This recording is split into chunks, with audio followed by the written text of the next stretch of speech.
நான் கேட்கிறேன், நீங்கள் ஏதோ இந்த நாட்டிற்காக போராடியவர் போலவும், நீங்கள் ஏதோ இந்த சமூக புரட்சிக்காக வித்திட்டவர் போலவும், ஐயா உங்களுக்கு அவ்வளவு ரோசமா தனியா நின்னா அவரை வெளியே அனுப்பிச்சுட்டு ஆட்சி வந்தீங்க. ஏன் வெளியே அவர் வந்து 80ல தோத்து போய் நின்ன போது காங்கிரஸ் கை கொடுத்தது திமுக இல்லைன்னா காங்கிரஸ் வந்திருக்காது. கருப்பு சிவப்பு வேட்டி கட்டிய உண்மையான கட்சிக்காரன் போட்ட ஓட்டு எங்களெல்லாம் அமைச்சர் விட்டுடு. அடுத்ததுக்கு வர உங்களை மாதிரி திமுக தனியா நின்று ஒரு தேர்தல் 50 தொட்டு சொல்லுங்க பாப்போம். 50 தொட்டு சொல்லுங்க பாப்போம். ஒரே ஒரு தேர்தல் திமுக தனியா நின்று 50 தொட்டு சொல்லுங்க.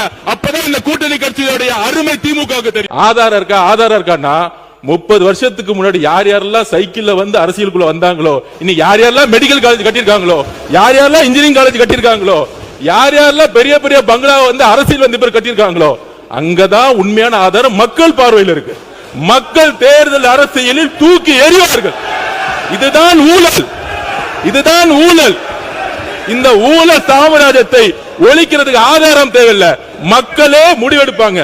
நீங்க ஒன்னு எழுதி வச்சுக்கோங்க, அண்ணா பிறந்த ஊர்ல காஞ்சிபுரத்துல திமுக ஒரு தொகுதி கூட ஜெயிக்கல. இதுதான் ஆதாரம்.